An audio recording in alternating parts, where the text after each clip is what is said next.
ngayon puntahan natin yung expansion. No? Ito yung mga pinaglalaroan namin dito. Playground, di ka nga. O meron ka dito? Ano yan? Pula na yan? Kinakain yan. Kulitis. Oo, kulitis. Spinach. Spinach, oo. Pero pula. So ito kawayan. Kawayan to, pero katanim design, exos pa din. Sinante. Oh, ongoing pa.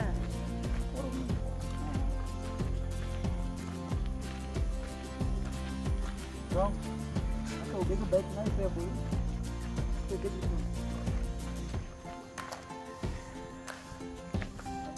Basahin nyo na, yan ka. So, ito yung tangke. No, hindi ito tangke lang ng ano natin, ng lagayan ng kiss, pati tubig. Ano na namin diyan. Nandiyan na. So, ito yung design. Nakita niyo naman kawayan, pero malalaking kawayan. Yung side net niya, insect net, dry net ang ginamit. UV plastic pero ginaka pa rin sa bakal. Yung tinalian ng ano, ng nylon. Si magawan to si Romeo. Yan, no. Nakatali sa nylon, may lock channel pa rin at saka wiggle wire. So, para matibay pa rin, hindi ginamitan ng mga clip or ipinako. Naka-lock channel pa rin siya. May bakal pa rin pero yung mismong ano, structure kawayan.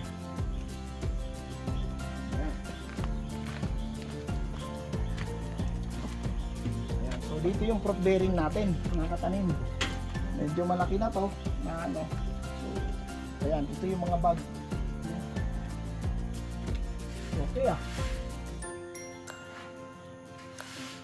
Ito yung kawayan, no? Malaki.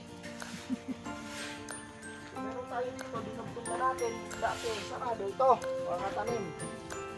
May mga ano na tayo dito, may spinach, ano to, red tabi? Red tabi, coriander, parsley, coriander ang gitna, parsley, coriander. So naka-drip siya, mga katanim. Kung mapapansin nyo to, ito, drip tape kung tawagin ito. No, drip tape. Okay. Ang tulo niya dito, yun, the way na ano to ng tubig dito sa labyrinth kung tawagin ito. Yan, labyrinth kung tawagin ha. Ayan. No, dito yan tutulo. Wala na tayong tinatawag nung ano, mga katanim nung drip hose, no? Wala na. No? So ang control naman nito, ilang liters per minute nandito sa labyrinth. Yun yung bibilhin nyo na lang. Depende doon sa drip hose or ano nang ano niya na drip hose dito. Na drip tape. Ayan. So nandito lahat yung ano. Hindi pa to siya. Kumusta itong arugula mo? Malakas. Ano kasi to, minamano-mano muna natin. Oh. Hindi pa to nakakabit sa tangke. Kaya medyo hindi pa maganda yung So wala pa, manual pa lang. manual pa lang to. Pero ito na yung setup. Ito na yun. Oo, kasi magiging tangke mo nandun na yung ginagawa. Malakas ito pala, ano mo? Ganda na tubo ng arugula. So, kiss pa din to. Kiss. Anong ano mo to, medium mo katanim? So, ano siya? may kokopit to. Carbonized rice hull. Carbonized rice hull. Parang loam soil. Lupa. Tapos Rice hull. Tsaka may dumi ng ano? Manok. Dumi ng manok. Okay. So, anong mixture mo nito? Peg to 25 lang. Yes. 25. So, narinig nyo katanim ha? May carbonized rice hull, may lupa, may rice hull, may dumi ng manok. Tig to 25%. Yan, Lego po ng manok. ito yung ano. Oh, may ano ng manok, may balahibo pa. Sinama pa. Oh. Ano ka dito? So, manual pa lang to, pero nandiyan na yung ano, system. Ito yung system. So ito naman, madali natin ipitin mga katanim. Ito yung close, imbis na iipitin mo sa end. No, kasi ang iba nakikita nyo, iniipit ganon. No, tapos may tali. No? Ngayon ito, may end ano tayo. Yan. Yan na yung end niya. Pwede ka pa magdugtong dyan if ever. Ayan. So ganyan lang, no? Isang modern way of agriculture na naman ito. Although hindi na tayo naka-elevate na konti, at least pero may lining tayo dito, no? Yung lining natin yung trapal para yung sakit ng lupa hindi papasok dito. Na sana naiintindihan nyo to, no? May lining, pwede nyo gamitin tong hollow blocks o kaya kung ano man, at least masapinan yung buo. Yung ilalim nito, mga 4 inches lang to 6 inches, then fill up nitong medium sa kanyang taniman. Ganon yung modern way of nito, approach. Okay. Yung pathway, makita nyo naman, ganon din. No? May lining din. No? Ang lining, pwede nyo gamitin yung geotextile. Ang problema nun, medyo mahal yon. Kaya nag-ano kami ng konti, sa trapal lang. Okay. The way na ginawa yung greenhouse, the same, ito lang yung naiba. No? Yung system dito sa baba, yung pagtatanim. Pwede nyo to gayahin, mga katanim.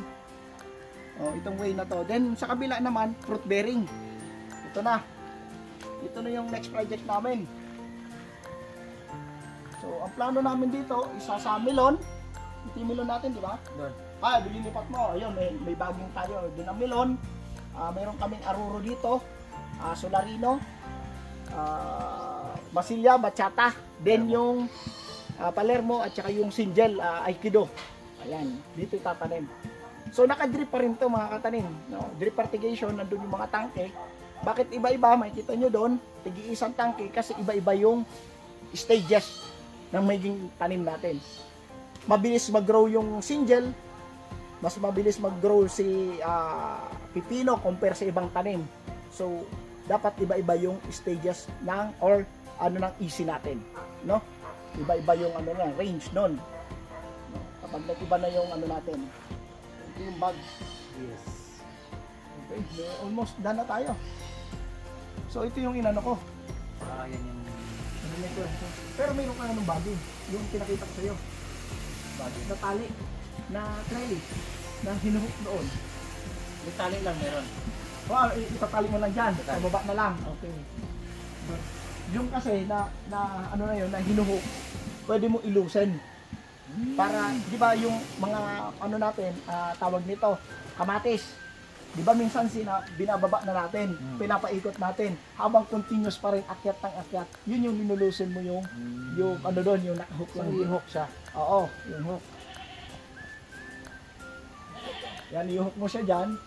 Then, pag mahaba na siya, ilulusin mo.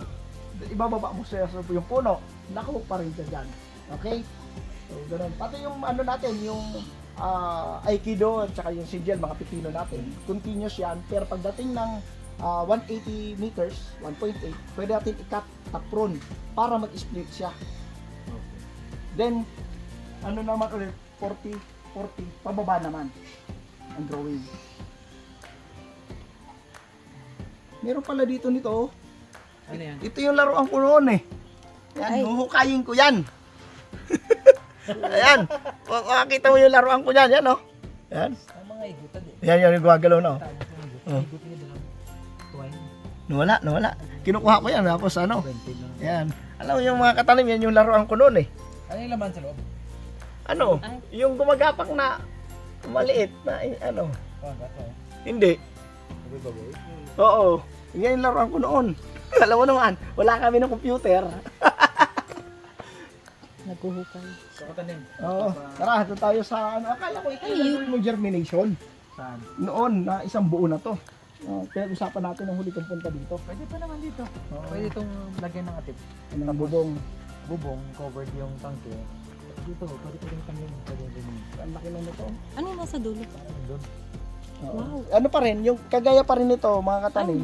Ito para doon naman yon sa isang taniman din. Modern way of agriculture pa din. Pero sa lupa naman yon. Same lang application nito, naka-drip din. May ano ka na, asan na yung baboy na lang anak? Malaki na. Malaki na yan ah. Malaki na yung anak.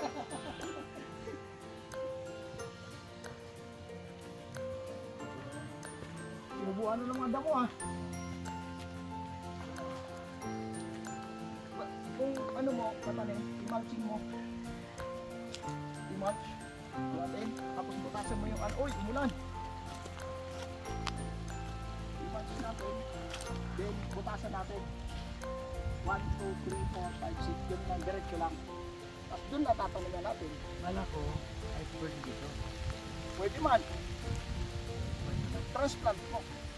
Huwag ka magtanim ng direkta. Umulan, umulan.